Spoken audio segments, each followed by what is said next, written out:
सौरभ आपका स्वागत करता हूँ मेरे चैनल कोडिंग वर्ल्ड में, जहाँ हम बड़े ही आसान तरीके से सी प्रोग्रामिंग लैंग्वेज के बारे में सीखेंगे। सो प्लीज़ चैनल को सब्सक्राइब कीजिए, वीडियोस को लाइक कीजिए और शेयर कीजिए ताकि आप आसानी से मेरी आने वाली वीडियोस को देख सकें। तो चलिए शुरू करते हैं।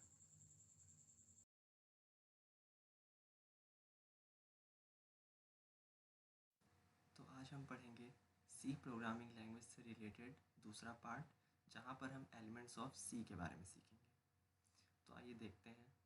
All programming languages has some basic elements and grammatical rules. इसका मतलब ये है कि जितनी भी प्रोग्रामिंग लैंग्वेजेस होती हैं, जो भी सॉफ्टवेयर्स क्रिएट करती हैं, प्रोग्राम्स क्रिएट करती हैं, उनके लिए भी सबके लिए एक ग्रामेटिकल रूल है और उनके कुछ बेसिक एलिमेंट्स भी होते हैं जिसे हमें फॉलो करना होता है किसी भी प्रोग्राम्स को क्रिएट करने के लिए। तो before learning programming it is must to know the basic elements of C language. तो किसी भी प्रोग्राम को क्रिएट करने से पहले तो या फिर उसे शुरू करने से पहले हमें उस बेसिक नॉलेज यानी जो बेसिक एलिमेंट्स हैं उसका नॉलेज होना बहुत ज़्यादा ज़रूरी है।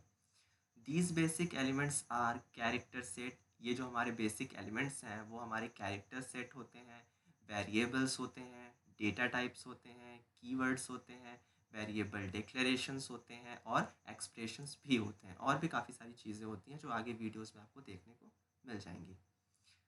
These all are used to create programs. ये जितने भी एलिमेंट्स के नाम हमने अभी देखे हैं, ये सब मिलकर एक प्रोग्राम को क्रिएट करते हैं। तो किसी भी प्रोग्राम को बनाने के लिए हमें पहले उस प्रोग्रामिंग लैंग्वेज के सारे एलिमेंट्स को समझना होगा कि वो किस तरह से काम करते हैं, फिर जाकर हम किसी प्रोग्राम को क्रिएट कर सकते हैं। वो किसी भी प्रोग्रामिंग लैंग्वेज पे वो सबका अपना अपना बेसिक एलिमेंट्स होते हैं। तो C language is a case sensitive language. तो आगे चलने से पहले हम आपको ये बता दें कि जो सी लैंग्वेज होती है वो केस सेंसिटिव लैंग्वेज होती है। अब इसका मतलब क्या होता है? केस सेंसिटिव लैंग्वेज का मतलब होता है एक ऐसी लैंग्वेज जो सिर्फ और सिर्फ लोअर केस को सपोर्ट करती है। यहाँ पर ऐसा नहीं कि आप कैपिटल लेटर में लिख सकते हैं, स्मॉल लेटर में भी लिख सकते हैं, ऐसा नहीं करना है आपको। यहाँ पे सिर्फ और सिर्फ आपको स्मॉल लेटर्स में कोडिंग को लिखना है, इसीलिए उसे केस सेंसिटिव बोला जाता है। अगर आप HTML पढ़े होंगे तो HTML में केस सेंसिटिव नहीं होता, उसमें आप कैपिटल भी लिख सकते हैं और स्मॉल भी लिख सकते हैं, वो सबको सपोर्ट करता है। लेकिन जो प्रोग्रामिंग लैंग्वेज होती हैं वो लगभग सभी केस सेंसिटिव ही होती हैं, यानी कि उसमें या तो स्मॉल लेटर का ही यूज़ कर सकते हैं आप, कैपिटल लेटर वो सपोर्ट नहीं करेंगी जब आप सोर्स कोड की बात करते हैं। ठीक है, तो आगे चलते हैं। सी कैरेक्टर सेट। तो पहला हमारा एलिमेंट्स का था कैरेक्टर सेट, तो अब उसके बारे में देख लेते हैं। The characters are used in C can be upper case and lower case. मतलब कि सी कैरेक्टर सेट के अंदर जो कैरेक्टर्स हम यूज़ करेंगे सी के अंदर वो अपर केस भी हो सकते हैं और लोअर केस भी हो सकते हैं, मतलब कैपिटल भी हो सकते हैं और स्मॉल भी हो सकते हैं। अल्फ़ाबेट्स कैपिटल और स्मॉल दोनों सपोर्ट करता है, लेकिन शर्त एक होती है कि जो आप सोर्स कोड लिखते हैं, जो सोर्स कोड हमारा होगा वो हमेशा स्मॉल लेटर में ही होगा। लेकिन यहाँ पर कैपिटल भी हमने बोला, तो कैपिटल कब यूज़ होता है? जब हमें एक मैसेज शो कराना होता है प्रोग्राम के अंदर, या फिर किसी भी कंटेंट को शो कराना होता है, तो वहाँ पर हम अल्फ़ाबेट्स को कैपिटल और स्मॉल दोनों में लिख सकते हैं। लेकिन जब सोर्स कोड लिखने की बारी आती है, मतलब किसी प्रोग्राम को डिज़ाइन करने की बारी आती है, तो वहाँ पर हमें सिर्फ और सिर्फ स्मॉल लेटर का ही यूज़ करना होगा। दूसरा डिजिट्स। दूसरा में डिजिट्स डिजिट्स में हम 0 to 9 किसी भी नंबर्स को यूज़ कर सकते हैं। उसके बाद तीसरा आता है आपका ग्राफिकल कैरेक्टर्स। अब देखते हैं ग्राफिकल कैरेक्टर्स क्या होते हैं।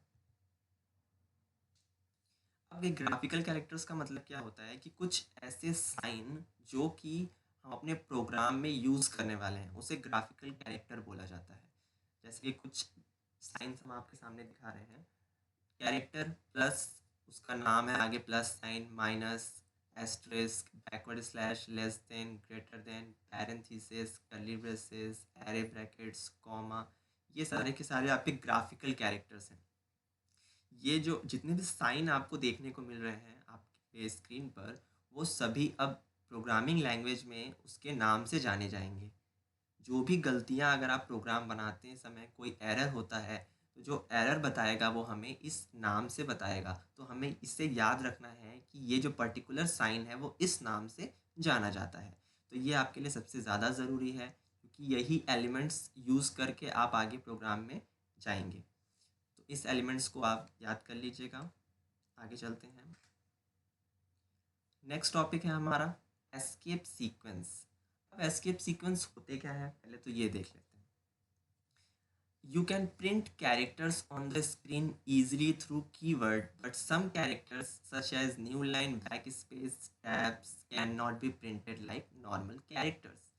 मतलब कि आप इजीली किसी भी कैरेक्टर को आप नॉर्मली स्क्रीन पे प्रिंट करा सकते हैं कीबोर्ड के ज़रिए। मतलब जो भी आप चाहें आप आराम से प्रोग्राम में प्रिंट करा सकते हैं कीबोर्ड के ज़रिए। लेकिन कुछ ऐसे कैरेक्टर्स भी होते हैं जो कि प्रिंट नहीं होते, जैसे कि new line, back space, tabs, ये सारे जो नॉर्मल कैरेक्टर्स की तरह प्रिंट नहीं हो पाते। क्यों? क्योंकि ये एस्केप सीक्वेंस है। एस्केप सीक्वेंस का मतलब यही होता है कि कोई एक ऐसा पार्ट जो जिसे ये सिर्फ परफॉर्म करेंगे लेकिन स्क्रीन पर शो नहीं होंगे। कोडिंग के समय ज़रूर दिखेंगे, लेकिन जब प्रोग्राम रन हो जाएगा तब जाकर ये स्क्रीन पे नहीं दिखेंगे। ये सिर्फ और सिर्फ अपना काम करेंगे, जैसे कि new line, back space, tab, ये सारी चीज़ें। आगे देखते हैं। और C supports the combination of backslash and some characters from the C characters to print these characters। तो जो C है, C प्रोग्रामिंग लैंग्वेज, वो आपका एस्केप सीक्वेंस को बैक स्लैश के साथ सपोर्ट करती है। तो आपके सामने काफ़ी सारे एस्केप सीक्वेंस हमने लिखे हैं, तो उसको देख लेते हैं एक बार। तो सबसे पहला हमारा एस्केप सीक्वेंस क्या है, बैक स्लैश बी।